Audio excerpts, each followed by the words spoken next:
ওঠো, জাগো, লক্ষ্যে না পৌঁছানো পর্যন্ত থেমো না, যার উক্তি তার জীবনটাই থেমে গিয়েছিল মাত্র ৩৯ বছর বয়সে।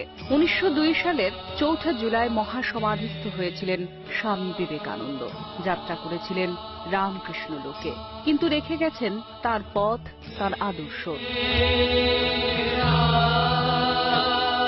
স্বামী বিবেকানন্দের শিক্ষা ও দর্শন দেশের ধর্ম, শিক্ষা, চরিত্র গঠন এবং বিভিন্ন সামাজিক বিষয়ের সঙ্গে সম্পর্কযুক্ত।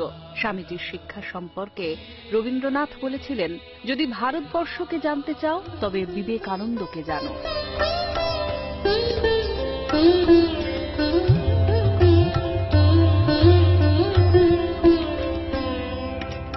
স্বামী বিবেকানন্দ মনে করতেন, শিক্ষা হল পরিপূর্ণতার এক প্রকাশ, আর তা থাকে মানুষের মধ্যেই। শিক্ষাকে তিনি মানুষ তৈরি করার, জীবন দানের ও চরিত্র গঠনের মাধ্যম বলেই মনে করতেন। তার কাছে শিক্ষা এক মহান চিন্তার সমষ্টি হয়েই ধরা দিয়েছে। এই শিক্ষা ছিল তার কাছে ইতিবাচক, কারণ তিনি মনে করতেন নেতিবাচক চিন্তা মানুষকে দুর্বল করে দেয়। বলেছিলেন, যদি ছোট ছোট ছেলে মেয়েদের সবসময় দোষারোপ না করে উৎসাহিত করা হয়, তবে তারা একসময় উন্নতি করবেই।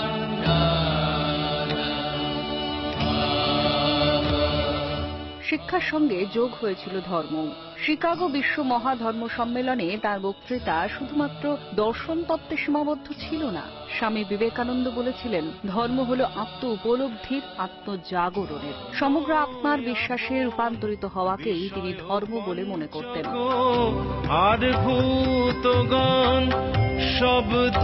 তিনি বলেছিলেন, ধর্ম হল মানুষকে পশু থেকে মানুষে এবং তারপর মানুষ থেকে দেবতায় রূপান্তরিত হওয়ার এক মাধ্যম।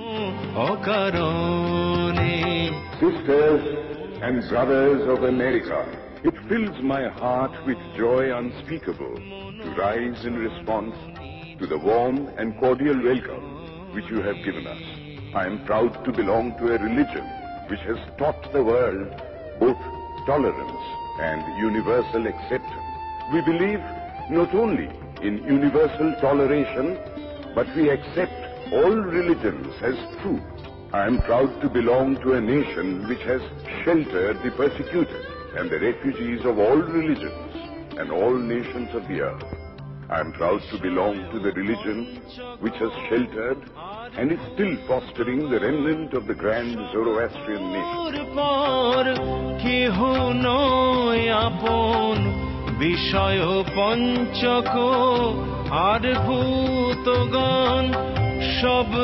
ঠিক এই মতাদর্শেই তিনি বলতে পেরেছিলেন, মানুষের মধ্যেই ঈশ্বর থাকেন, তাই মানুষের সেবা করাই ঈশ্বরের সেবা। সংসার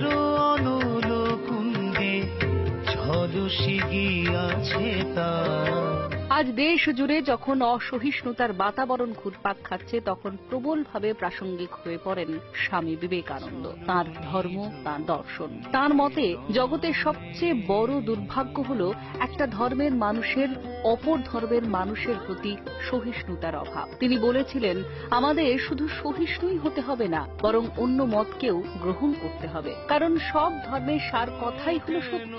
তাই বরাবরই মনকে নিজ নিকেতনে চলতে দিতে চেয়েছিলেন তিনি। চলো নিজ নিকেতনে, মনো চলো নিজ নিকেতনে।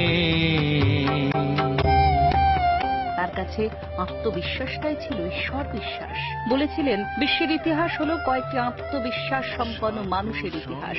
মনে করতেন, নিজের ওপর বিশ্বাস থাকলেই অন্তরের দেবত্ব জাগরিত হয়। তাই তিনি বলেছিলেন, ৩৩ কোটি দেবদেবীতে বিশ্বাস থাকলেও কারো যদি আত্মবিশ্বাস না থাকে, তবে তার মুক্তি ঘটবে না। মুক্তিপথের এই অগ্রদূত ভালোর শক্তিতে দৃঢ় বিশ্বাস রাখতে বলেছেন। কুটির দ্বার খুলে রাখি অনিবার কৃপা করি।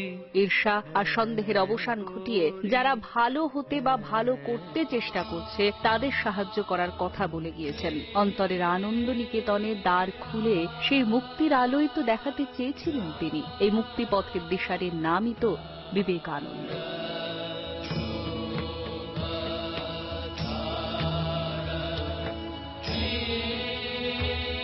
দেশের যুব সম্প্রদায়কে পথ দেখানোর মন্ত্রই তো তাঁকে করেছে যুগনায়ক। তাই 12ই জানুয়ারি শুধুমাত্র স্বামী বিবেকানন্দের জন্মদিবস কিংবা জাতীয় যুব দিবস নয়, তাঁর জন্মদিন আমাদের নতুন করে শপথ নেওয়ার দিন, অন্ধকারের উৎস হতে আলোয় উত্তরণে অঙ্গীকারের দিন।